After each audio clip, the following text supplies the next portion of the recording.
কলকাতায় গিয়ে রহস্যজনকভাবে খুন হয়েছেন এমপি আনার। হত্যাকাণ্ডের ঘটনাটি নিয়ে ভারত বাংলাদেশ উভয় দেশের মধ্যে চলছে চুলচেরা বিশ্লেষণ। জিজ্ঞাসাবাদ করা হচ্ছে গ্রেফতারকৃত আসামিদের।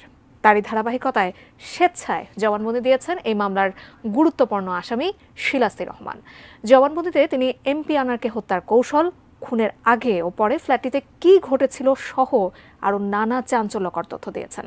জবানবন্দিতে কি বললেন শিলাস্তি, জানাচ্ছেন এসআই রাজ। ঝিনাইদহ ৪ আসনের সংসদ সদস্য আনোয়ারুল আজিম আনারকে খুনের উদ্দেশ্যে অপহরণের মামলায় জবানবন্দি দিয়েছেন শিলাস্তি রহমান। জবানবন্দিতে বেশ কিছু লোমহর্ষক তথ্য দিয়েছেন তিনি। সোমবার রিমান্ডে থাকা আসামি শিলাস্তি স্বেচ্ছায় স্বীকারোক্তিমূলক জবানবন্দি দিতে সম্মত হওয়ায় তা রেকর্ড করার আবেদন করেন তদন্ত কর্মকর্তা গোয়েন্দা পুলিশের সহকারী কমিশনার মাহফুজুর রহমান। আবেদনের প্রেক্ষিতে ঢাকার অতিরিক্ত চিফ মেট্রোপলিটন ম্যাজিস্ট্রেট তোফাজ্জল হোসেনের আদালত শিলাস্তির জবানবন্দি রেকর্ড করেন।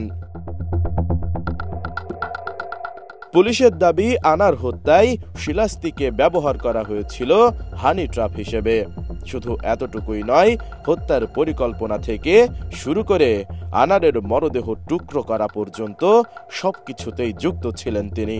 এই হত্যাকাণ্ডে গুরুত্বপূর্ণ ভূমিকা ছিল তার। পুলিশের ভাষ্য মতে, আনারকে নিউ টাউনের ওই ফ্ল্যাটে যখন আনা হয়, শিলাস্তি তখন সেখানেই ছিলেন। আনারকে রিসিভ করা থেকে শুরু করে তাকে হত্যা করা পর্যন্ত নিউ টাউনের ওই ফ্ল্যাটেই ছিলেন তিনি।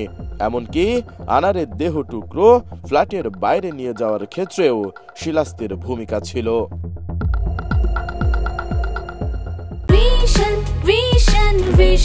100% কপার কন্ডেন্সারে তৈরি ভিশন ফ্রিজ, তাই গুণে মানে অটুট থাকে বছরের পর বছর। এদিকে সোমবার আদালতে জবানবন্দিতে শিলাস্তি বলেন, এমপি আনার কলকাতার সঞ্জীবা গার্ডেনের ফ্ল্যাটে ঢোকার পর তাকে অভ্যর্থনা জানিয়েছিলেন তিনি। অভ্যর্থনা জানাতে গিয়ে তিনি আনারকে বলেছিলেন, হ্যালো, হাউ আর ইউ? উত্তরে এমপি আনার বলেছিলেন, আই এম ফাইন। আনারকে অভ্যর্থনা দেওয়ার পর শিলাস্তি ফ্ল্যাট থেকে বের হয়ে যান। রাতে যখন ফ্ল্যাটে ফেরেন, তখন প্রচুর ব্লিচিং পাউডারের গন্ধ পেয়েছেন তিনি। সেই সময় শিলাস্তি ফ্ল্যাটে থাকা অন্যদের জিজ্ঞেস করেছেন, গেস্ট কোথায়? তখন শিলাস্তিকে তারা বলেছে, গেস্ট চলে গেছে। এরপর রাতে টয়লেটে প্রচুর পানির ফ্ল্যাশের শব্দ পেয়েছেন বলে জবানবন্দিতে বলেন শিলাস্তি। এ সময় তিনি নিজেকে নির্দোষ দাবি করে বলেন, হত্যার বিষয়ে তিনি কিছুই জানেন না।